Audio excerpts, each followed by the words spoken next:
कौन है? अरे कौन है? आहा, कितने प्यारे बच्चे हैं। लगता है घोंसला गलती से गिर गया होगा। आ जाओ अंदर। अरे मोटू, इतने नन्हे बर्ड्स को तुम कहाँ से उठा कर ले आए? पतलू, पर इनको बाहर भी तो नहीं छोड़ सकते।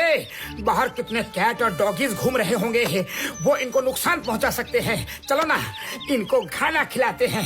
चलो। पर ये इतने छोटे हैं मोटू, हम इनको क्या खिलाएंगे? चिड़ियों के दाने ले लो, चिड़ियों के दाने। अरे ये तो गजब ही हो गया। पतलू, मैं दाने खरीद कर आता हूँ, कहीं वो निकल ना जाए।